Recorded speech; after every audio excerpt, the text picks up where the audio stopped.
Welcome to video 35 in our van build series. Having lived in the van for almost a month this past summer, we're starting to learn how we use this vehicle, where hooks need to be, where you keep your shoes, towels, dirty clothes, tools. With this knowledge, today I'm going to build 2 more small cubbies. This will maximize the space in our little van and better accommodate how we're using it. Enough talk, let's get started.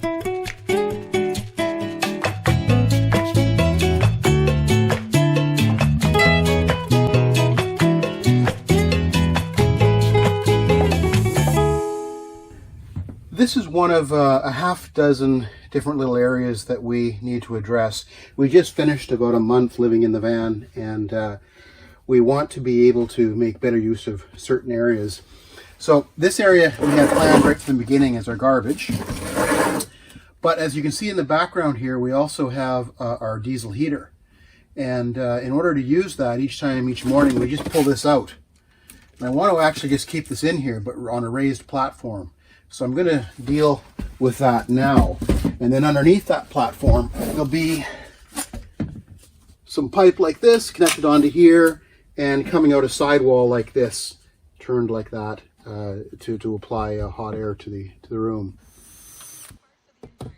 From the very beginning, my plan has been to keep this van component-based, meaning any individual object can be removed on its own for repair or alteration as needed. As an example, the kitchen cabinets are separate than the fridge and drawers. Either could be removed on their own without having to dismantle the other. This cubby that I'm working on will connect these 2 units, so it's important to me that it can be removed or disassembled with just a few screws. For this reason, I'm going to make use of Baltic birch cleats. Here I'm pre-drilling some screw holes and countersinking the screw holes. I don't need to countersink these screws as they will not be visible. That's not why I'm doing it. I'm countersinking the screws because they're too short. I need 1 inch and I have 3 1/4. Rather than buying more screws, I'm using what I have. I want the platform to be about 7 inches off the ground. That should provide good clearance above the diesel heater. Nothing is ever level in a vehicle, so rather than using a level to draw lines to screw the cleats to, I'm using 2 6-inch risers. They support the piece until I have screwed the cleats into each piece of cabinetry. Here we're looking down at the kitchen floor from atop of the kitchen cabinets. Top left is the fridge cabinet. I'm currently working on the wheel well box that houses all of our electrical components. So cleats will support the new cubby floor with the exception of the area directly between the 2 cabinets. Here I'm making a 7-inch wall to bridge the space. This will be the only piece that needs to be removed if we need to service the kitchen cabinets in the future. Craig screws and glue will be used to make this small 7-inch wall. With the wall made, I'm tracing the diesel heater vent opening. I drilled out the center with the largest hole saw that I own and then finished the job with a jigsaw. Here's a quick view of the small 7-inch wall. Since this is a visible piece, all I have left to do is stain it. For the floor, or the roof of the new cubby, I'm using a scrap piece of 5/8 inch tongue and groove plywood. This is the same plywood I used to make the floor back in video 13. Here I have the plywood face down, meaning the underside is visible. I'm temporarily screwing a flat piece of aluminum on the bottom of the 2 pieces to make up the floor. When I'm finished, these 2 pieces will remain 2 separate pieces. One quickly removable to get at storage and the other lightly fixed in place. The reason I'm temporarily connecting them together is that I want to cover the top with 1 piece of vinyl flooring. Once the vinyl is applied and dry, I will use a utility knife to separate the 2 pieces. Here's some leftover vinyl, once again from the flooring project back in video 13.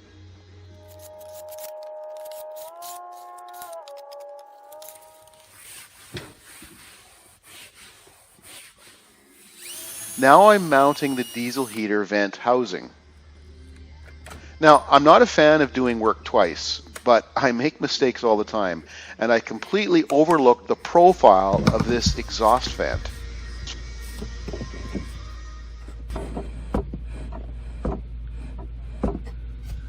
Oops. Well, time for plan B. So here I'm adding a small piece to set this small wall back about 1/2 inch.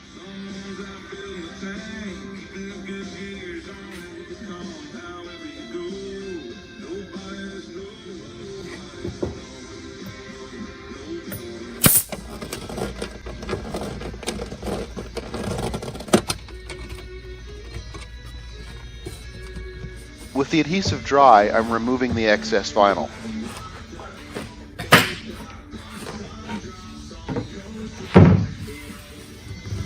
Now to separate the two pieces. And let's do a test fit. So I'll finish off the new cubby lid with a scrap piece of stair nosing left over from the flooring project, video 13.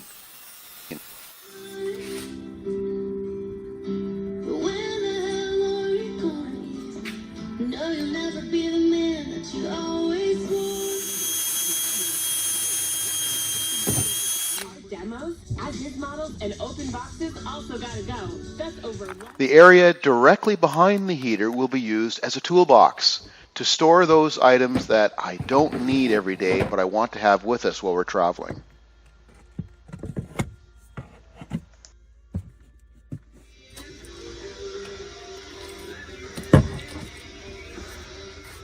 So the diesel heater garbage side of the kitchen cabinet is approximately 7 3/4 high, and that's to the top of the linoleum. I'm now starting on the small cubby on the right side of the microwave, and I want that area to conceal shoes. That's pretty much where they've been ending up over the last year of travel, so I figured I'd build a cupboard to accommodate that. Now the easiest thing to do would just be make an exact copy of what I've done on the left side. However, I put the height there and at 7 3/4 inches, and I felt that the flooring was a little bit high for the seat. So I've lowered it by 1/2 inch, and it's kind of funny. You do these things and think, is it going to look okay? Is anybody going to notice it? And in the end, if I added that 1/2 inch, my feet would have felt like they're a little bit too high, and I don't think you're ever going to notice it. So the cabinet on the right, outside dimensions are going to be about 7 1/4 high, and the cabinet on the left will remain 7 3/4. Nobody's going to notice, except for it'll probably bug me at night. Okay, let's get started on cubby number 2. I built this cabinet with spruce, fir, and Baltic birch. Literally anything I had left over, ensuring that anything visible was Baltic birch.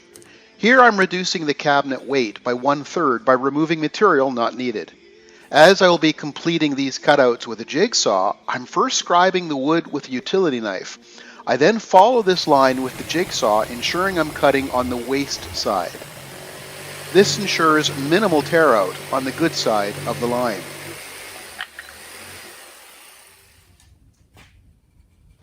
I like this picture. I have Baltic birch on the front and back, fir on the far side, and 1/2 inch spruce on the near side from a shipping container. All good. Well, let's see if this fits.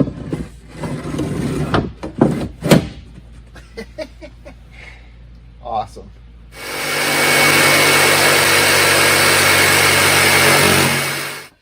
Okay, I've made my first cut at the cover plate here.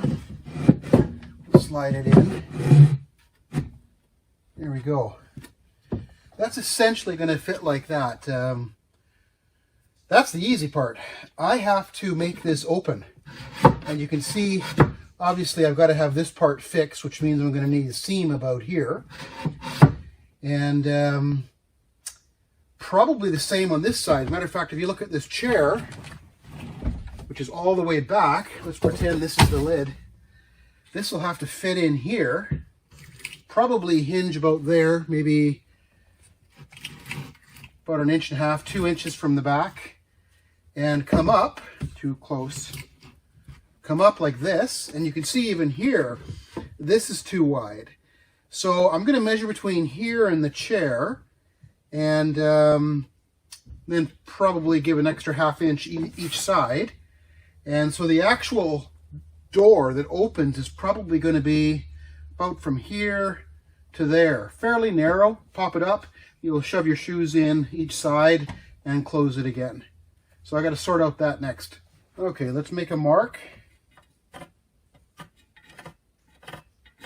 And I'll go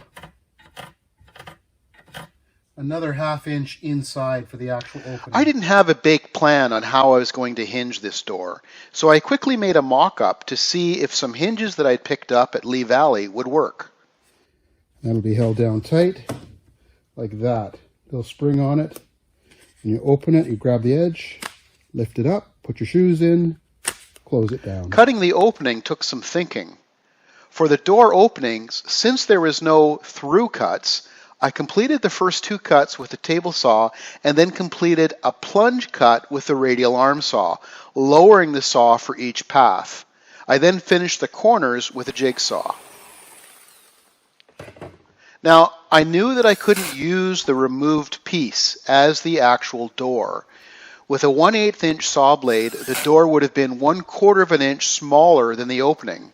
So I cut a separate door piece from a scrap piece of wood with dimensions about 1/16 inch smaller than the opening. Okay, let's see if this piece fits.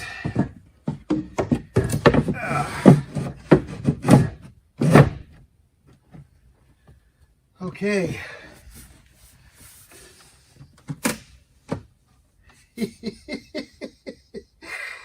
Oh, that is so cool.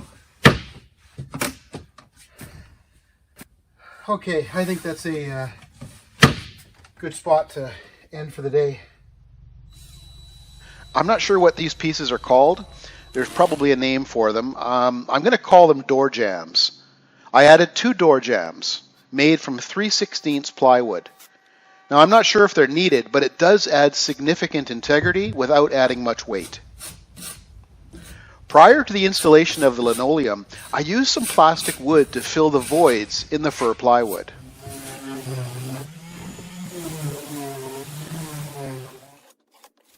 This is linoleum left over from video 13 when I did the flooring project.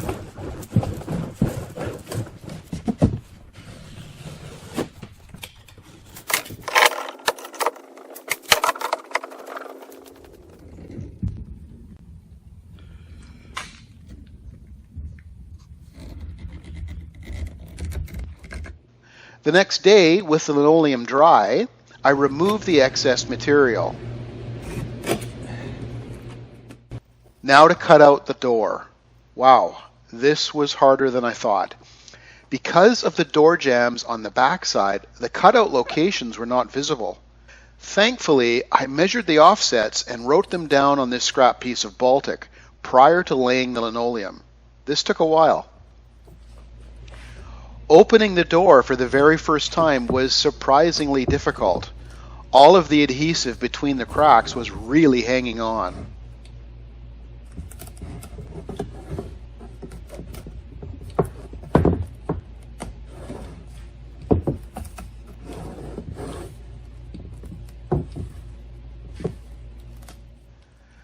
I then spent the better part of 2 hours removing excess adhesive.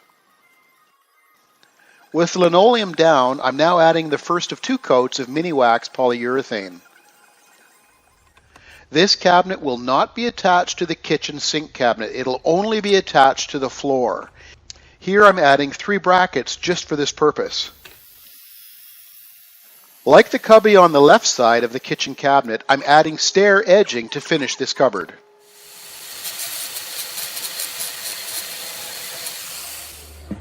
Installation time.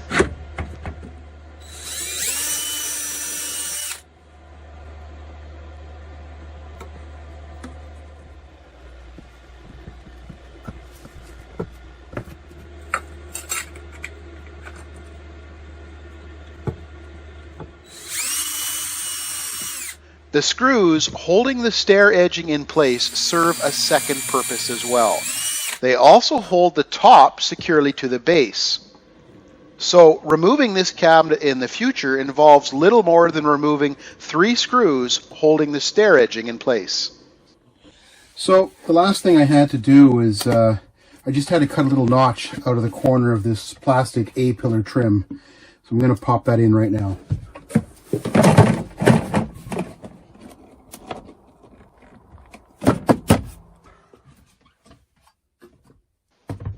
Cool, all done. Hey, thanks for watching.